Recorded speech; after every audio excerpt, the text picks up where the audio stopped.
Mulan also dropped this past weekend, although it cost some money to watch. You had to pay $30 on Disney Plus, which Dave and I split. That's why you find friends to share your accounts with. Disney don't. No, we didn't. Don't admit that publicly. um, but directed by Nikki Caro, who Yep. has directed a couple films. Whale Keep It Rider. Life, yeah, Whale Rider, McFarlane USA.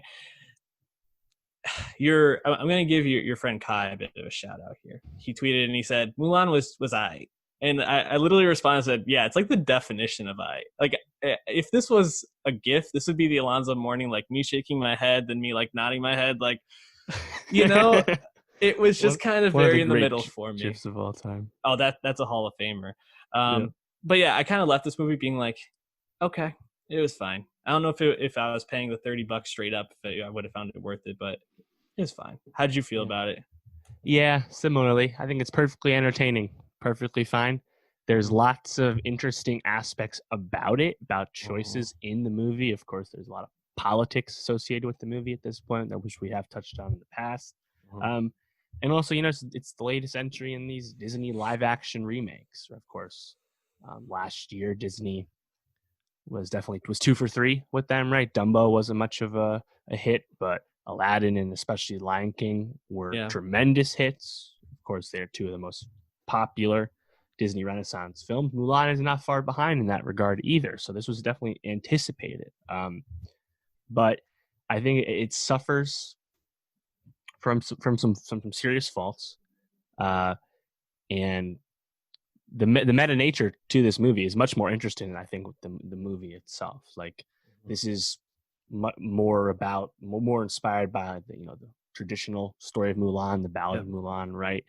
And in that regard, I think it's interesting to see like the villains are slightly tweaked, right? Now we don't have nebulous Huns, which are famous for attacking Romans, not Chinese, right? From the cartoon. Now we actually have like Mongol invaders, which makes more sense, right? Right. But still, the colors, the fire presence of fireworks like in the cartoon, like we're taking liberties with the historical accuracy, which is fine. Mulan's a myth, right? All good, but it does seem to westernize a lot of things about Chinese culture still.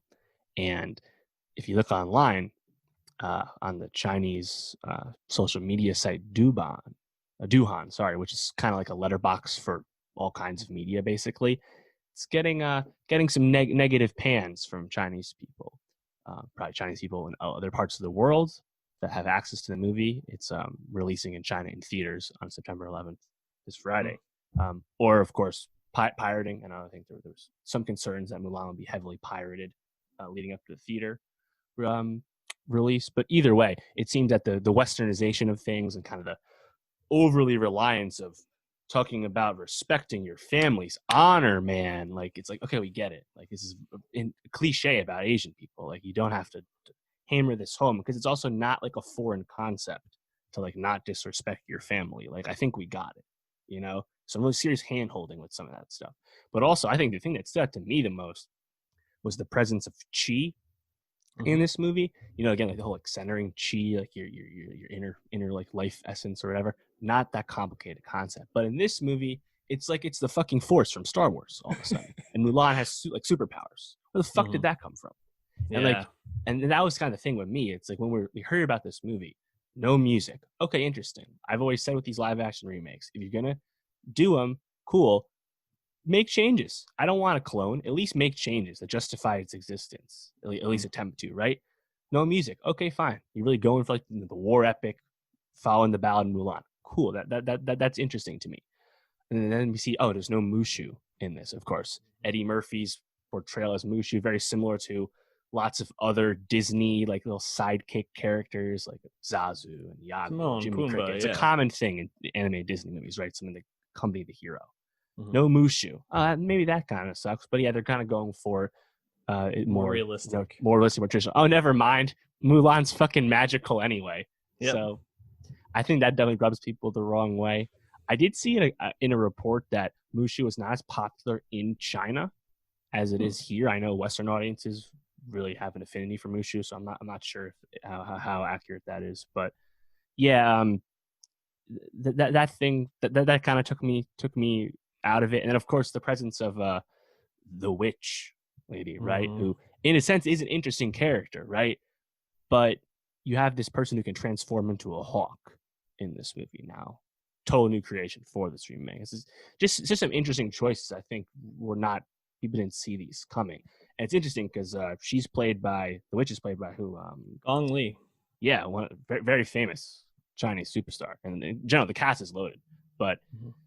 yeah, I mean, I think in her case, right, the witch, she was so obvious, right? Like it's either she's gonna portray the bad guy at the end and go all good, or she'll die doing it. Like Mm-hmm. her like parallel with Mulan, like how they're both kind of kindred spirits, was so obvious from the jump, Yep. you know. And again, this is for kids, but Is it it seemed pretty simple.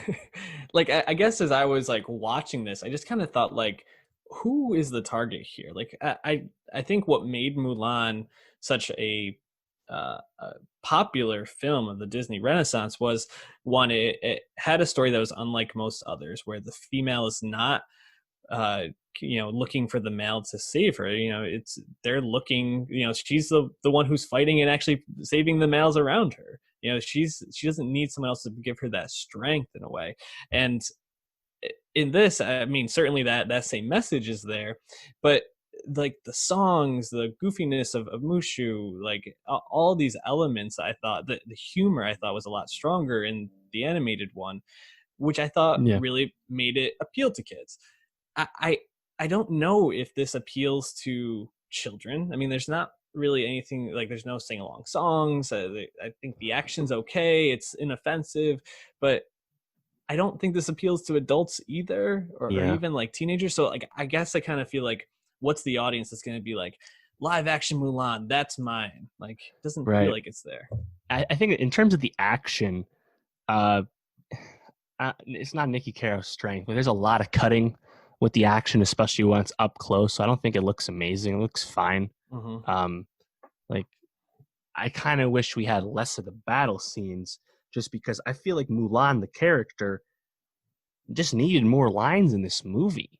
Like Mm-hmm. she's kind of a, a weak presence to me. Like apart from when she's bonding with the other soldiers, and of course her scenes with her father at the beginning and end. Apart from those scenes, like I don't think that she makes an impression, which is disappointing because uh, Li Yifei is Yeah. a really famous, well accomplished Chinese actress. You know, I think she's a really good piece of casting. They took a long time to cast Mulan in this movie, right? Like they actually delayed the original release date because it was taking long to get the movie started. Mm-hmm. They put a lot into this, and yet it just doesn't seem like she was underused. Which Yeah. is like, yeah, and like she looked like a badass as Mulan. That was cool, and now that was also part of the casting process. Like she definitely Mm-hmm. sells it, and that's certainly believable. But I just wish she spoke more, which is kind of a Yeah. weird complaint. Like I didn't have that complaint about Mena Massoud's Aladdin. You know, Mm-hmm. he carries the film. Yeah, totally. And in thinking about this cast, I mean, you have Donnie Yen, Yeah, Jet Li, Zima, yeah. even Let's Jason go. Scott Lee, Gong Li, I thought was Yeah, fantastic. I mean, there's so much talent here, and there's so many people that I should be like, oh, that person killed that scene, and so much of it just fell so like blah to me. Like I was like, this is fine. I'm enjoying myself, kind of, but I'm also just right, a little bit like, where's the music? Where's like the funny parts? right. That balance didn't seem to really be there for me. And the thing too is like if you want to go really hardcore into like the battle and the military stuff, that's cool. Like from the jump, we're kind of getting that like wuxia like Chinese like kung fu action, right? Like you think of like something like Crouching Tiger, but like the movie isn't shot well enough with that in mind to like kind of like really sell that stuff. Funny enough, like I didn't even recognize Jet Li as the Emperor. Yeah. That's effectively stunt casting. Mm-hmm. At the end, though, I did think he was gonna die. I kind of liked how that played out. That subverted my expectations a little bit.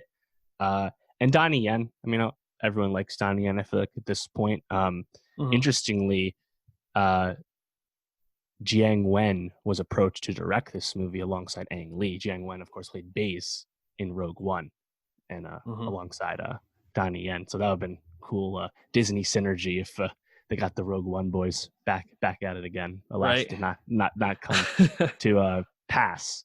Um, yeah, man. I perked up when Donnie Yen said "Tranquil as a forest, but on fire within." From "I'll Make a Man Out of You," the best Mulan song. You still get reflection in this briefly in the movie itself, and of course in the credits. That's the other really popular song from the movie. Um, yeah, I mean, I'm definitely disappointed. That's for sure. Yeah, just to touch on the music real quick, they did have instrumental versions playing behind some of the scenes where the Mhm. songs would have been in the Yeah, animated film, but I think overall, the shift away from it being a real remake into its own kind of version, just I don't think it really worked to the level that they were going for. It feels right. like it was just it's a very Disney thing, like they didn't want to take a risk too far one way or too far the other, and they just kind of made a very down the middle movie. It's kind of what Solo, the same story with Solo, where it was going to be this very True. out there type movie, and then they were like, no, let's rein Mhm. it back in and put it a little more down the middle. So Yeah, it's Disney, they don't want to hurt the brand. yeah. Shout out at the end, Ming Na Wen makes a cameo. She, of course, was Mm. the voice of the original Mulan. That Yep. I actually did catch that. That was fun to see. Um, yeah, I mean, I think like you remember in the beginning, you get this like really honestly really pretty shot of Mulan. Was it on a horse watching these rabbits run? And like Yep. the whole comment to her dad and her family is how like she couldn't tell who the male rabbit was from the female rabbit when they're running together. Like Mm-hmm. I feel like that parallel an idea about Mulan as she's competent and happens to be a woman. Like for some reason that didn't like come across to me as well as it could have. I feel like that idea lands way better in the animated version. Yeah, Um, I agree. Also in this live action one, it's way less convincing that Mulan is like gonna be pretend to be a man and everyone's gonna believe it. Like maybe that's just Faye's natural beauty as a real person versus an animated character. But for some reason, I was like, yeah, it still kind of looks a little feminine here. Yep, Like, the whole time. yeah, I did like that she doesn't kiss the soldier. She was kind of eye fucking at the end because I feel like that wasn't actually earned yet. It's kind of Mhm. like set up for a sequel that won't happen. But like Right. it seems like and apparently they actually changed their mind. They actually did kiss and test audiences didn't like it, so they changed it. I think that was the right call there.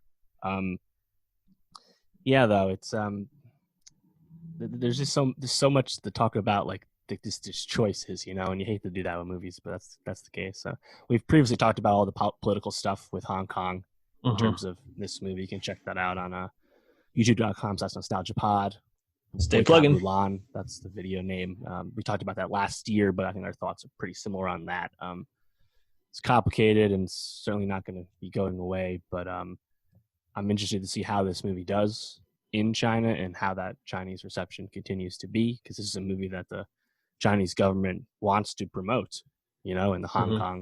Kong loyalists are very much against. So interesting how that plays out. It's not yet concluded.